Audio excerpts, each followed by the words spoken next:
everyone. Today I am going to speak about the COVID-19 triggered mucormycosis, which is a rare but a deadly infectious black fungal infection which has been found in patients who have been recovering from COVID-19 in Delhi and Mumbai, as well as 44 patients have been hospitalized in Ahmedabad and 9 deaths have been reported. It is a very aggressive disease as well as it is fatal, and the mortality rate is nearly 50%. If this infection is not identified at a very early stage and if aggressive treatment is not given, then the person might end up losing his vision or parts of his body like his nasal or the jawbone, as well as if it reaches the brain, then it is fatal. So it becomes very crucial for everyone to know what are the causes, the symptoms, what are the risk factors, as well as what precautions need to be taken. So please do view this video till the end to get the maximum information. Mucormycosis is not an infectious disease. It does not spread from one person to another. A person gets infected when he inhales these fungal spores either through the mouth or through the nose, or if it enters the body through some cut or open wounds. And this fungal spores is not something which is new. It is found everywhere in the environment. It is found in the soil or as well as in the decayed organic matter like spoiled bread, fruits and vegetables, as well as compost piles.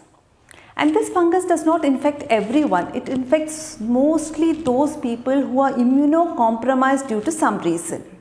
So the people who are at high risk are those who have been suffering from cancer or suffering from uncontrolled diabetes, AIDS or HIV patients, patients whose neutrophil level is low, that is the WBC, which helps to fight infection, or elderly people whose immunity is low, or those who have undergone some stem cell transplant or organ transplant, or those who have high content of iron in blood due to repeated blood transfusion, as well as those people who have been treated with steroids for some disease like COVID-19, where people have been given steroids if they had high fever or breathing trouble. Now, let us see what are the symptoms. Mucormycosis usually infects the sinus, brain and the lungs. It might also infect the skin, the gastrointestinal tract and the blood vessels. In case the sinus is infected, the symptoms would be nasal discharge or congestion, sinus pain would be there, headache, fever, and black lesions would develop in the nose bridge as well as in the upper palate inside the mouth. But if the infection spreads to the eyes, then there would be swelling or reddening of the eyes, eye pain, as well as some cases loss of vision. In case the lungs are infected, then there would be breathlessness, coughing, persistent coughing without mucus, fever would be there, as well as breathing trouble. In case the skin is invaded, then there would be reddening and swelling of the skin. Ulcers might develop and eventually the skin will become black due to the death of the tissues. And in case the blood vessels are invaded, it will lead to the clotting of the blood due to lack of supply of oxygen. This area around that part would become black. And in case the gastrointestinal tract has been infected, which is very rare and which happens when a person consumes the contaminated food or inhales the fungal spores through the mouth, then the symptoms would be abdominal pain, nausea, vomiting, and sometimes he might cough out blood. Now let us see what is the treatment.